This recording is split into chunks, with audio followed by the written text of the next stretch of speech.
Hi అండి, welcome to Vaishu వంటిల్లు. మన ఇంటికి ఎప్పుడైతే బంధువులు వస్తున్నారని తెలుస్తుందో అప్పుడు ప్రతి ఇంట్లో ఎక్కువగా తయారు చేసే రెసిపీ పన్నీర్ కర్రీ. కాబట్టి ఈరోజు నేను మీకు ఎలాంటి పన్నీర్ రెసిపీని తయారు చేసి చూపిస్తానంటే అది మీకు అచ్చం పెళ్లిళ్లలో ఫంక్షన్స్లో తయారు చేసే పన్నీర్ కర్రీ టేస్ట్లో వస్తుంది. మీరెంత ఎక్కువ మొత్తంలో చేసినా ఇది ఎప్పుడైనా కూడా చాలా రుచిగా పర్ఫెక్ట్గా వస్తుంది. ఇక లేట్ ఎందుకు, ఆ పన్నీర్ కర్రీని ఎలా తయారు చేయాలో చూద్దాం. పన్నీర్ కర్రీని తయారు చేయడానికి నేను ఈ రెసిపీలో 1/2 కిలో పన్నీర్ని యూజ్ చేస్తున్నాను. ఈ పన్నీర్ని నేను కావాలనే చిన్న చిన్న ముక్కలుగా కట్ చేసుకుంటున్నాను. దానివల్ల నేను గ్రేవీలో పన్నీర్ వేసి ఎక్కువగా గరిటెతో కలిపినప్పటికీ ఇవంత ఈజీగా విరిగిపోకుండా ఉంటాయి. అలాగే చిన్న చిన్న ముక్కలుగా కట్ చేసుకుంటే పన్నీర్ క్వాంటిటీ కర్రీలో చాలా ఎక్కువగా కనబడుతుంది. ఇప్పుడు ఇలా పన్నీర్ని చిన్న చిన్న ముక్కలుగా కట్ చేసుకున్న తర్వాత స్టవ్ పైన ఒక పాన్ పెట్టి అందులో 2 టేబుల్ స్పూన్ల ఆయిల్ వేసి ఈ పన్నీర్ ముక్కలను ఫ్రై చేసుకోవాలి.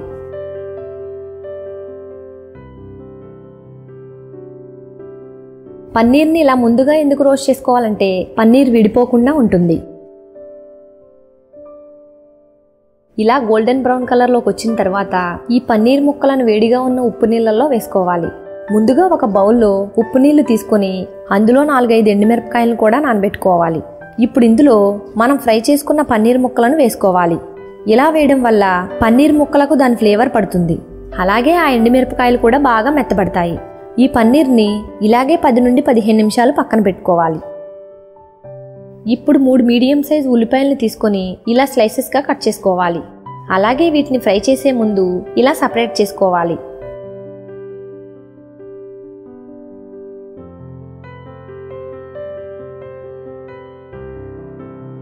ఇప్పుడు స్టవ్ పైన కడాయి పెట్టి అందులో 2 టేబుల్ స్పూన్ల ఆయిల్ని వేసుకోవాలి. ఇప్పుడు ఆయిల్ వేడెక్కిన తర్వాత అందులో మనం సన్నగా కట్ చేసుకున్న ఉల్లిపాయ ముక్కలను వేసుకోవాలి. ఇలా ఆయిల్లో డైరెక్ట్గా వేసుకొని వీటిని ఫ్రై చేసుకోవాలి.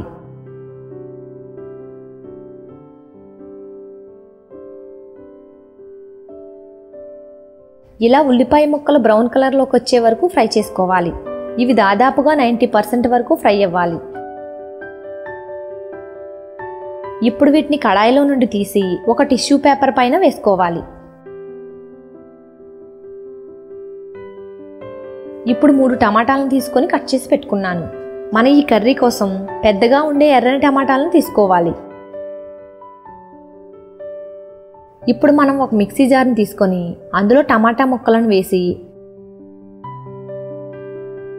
వేడి నీళ్ళల్లో నానబెట్టుకున్న ఎండుమిర్చిని అలాగే 1 టేబుల్ స్పూన్ అల్లం వెల్లుల్లి పేస్ట్ని వేసుకొని వీటినన్నింటినీ మెత్తని పేస్ట్ లాగా గ్రైండ్ చేసుకోవాలి. తర్వాత మరో జార్లో మనం ముందుగా ఫ్రై చేసి పెట్టుకున్న ఉల్లిపాయలను వేసి అందులో 3 టేబుల్ స్పూన్ల పెరుగును కూడా వేసుకోవాలి. పెరుగు టమాటాలకు ఉండే పులదనాన్ని బ్యాలెన్స్ చేస్తుంది.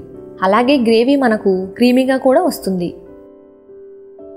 ఇప్పుడు వీటిని మెత్తని పేస్ట్ లాగా గ్రైండ్ చేసుకోవాలి. ఇప్పుడు స్టవ్ మీద కడాయి పెట్టుకొని అందులో 5 టేబుల్ స్పూన్ల ఆయిల్ వేసుకొని వేడి చేసుకోవాలి. ఇందులో 1 టీ స్పూన్ జీలకర్రను వేసుకోవాలి.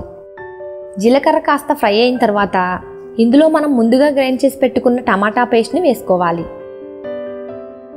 అలాగే అదే మిక్సీ జార్లో కాస్త నీళ్లు పోసి ఇందులో వేసుకోవాలి. ఇక్కడ మీరు అన్నింటినీ కూడా మూత పెట్టే ఉడికించుకోవాలి. లేకపోతే అవన్నీ కూడా పేస్ట్ లాగా ఉన్నాయి కాబట్టి అవి ఎగురుతూ వేడివేడిగా మీ పైన పడే అవకాశం ఉంటుంది.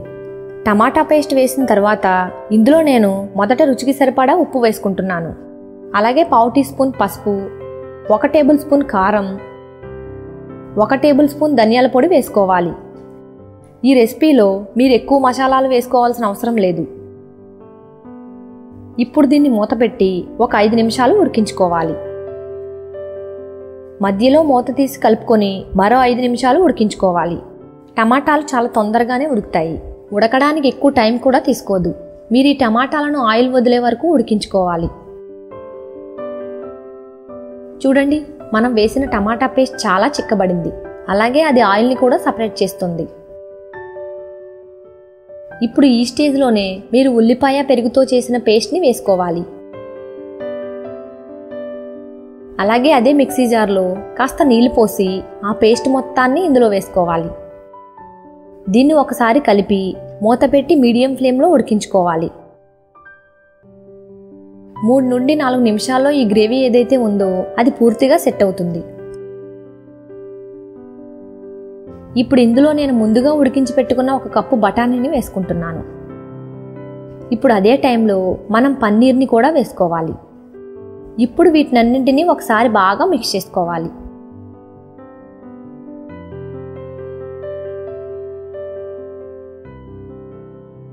తర్వాత ఇందులోకి 1 table spoon garam masala, 1 table spoon kasuri మేతిని వేసుకోవాలి. నేను మీకు ముందుగానే ఇందులో ఎక్కువ మసాలాలు యూజ్ చేయాల్సిన అవసరం లేదని చెప్పాను. ఇందులో కేవలం బేసిక్ మసాలాలు సరిపోతాయి. అంతే, పర్ఫెక్ట్ పన్నీర్ కర్రీ రెడీ అయినట్లే. చూడ్డానికి కూడా చాలా బాగా కనిపిస్తుంది కదా. మీరు ఇప్పుడు ఇందులో 1 గ్లాస్ వాటర్ వేసుకోవాలి. వాటర్ని వేసుకున్న తర్వాత ఒకసారి బాగా మిక్స్ చేసి మూత పెట్టి 5 నుండి 6 నిమిషాల పాటు ఉడికించుకోవాలి. తర్వాత గ్యాస్ని ఆఫ్ చేసి మూత తీసి చూస్తే ఎంతో పర్ఫెక్ట్ గ్రేవీతో తయారైన పన్నీర్ కర్రీ రెడీ అయింది. మీరు పెళ్లిళ్లలో ఏదైతే పన్నీర్ని తింటారో ఇది అచ్చం అదే టేస్ట్లో ఉంటుంది. ఎంత ఎక్కువ క్వాంటిటీలో చేసినా దీనికి ఎప్పుడైనా అదే టేస్ట్ వస్తుంది. అలాగే చాలా తొందరగా కూడా రెడీ అవుతుంది. చివరిగా ఇందులో సన్నగా కట్ చేసుకున్న కొత్తిమీరను వేసి ఒకసారి మిక్స్ చేసుకొని సర్వ్ చేసుకుంటే సరిపోతుంది. చాలా టేస్టీగా ఉంటుంది. కాబట్టి ఒకసారి మీరు కూడా ఈ రెసిపీని తప్పకుండా ట్రై చేయండి. ఇది మీకు ఎలా వచ్చిందో కామెంట్ చేసి తెలియచేయండి. ఇలాంటి మంచి టేస్టీ రెసిపీస్ కోసం ఈ వీడియోని లైక్ చేసి మన ఛానల్కి సబ్స్క్రైబ్ చేసుకోండి. Thanks for watching.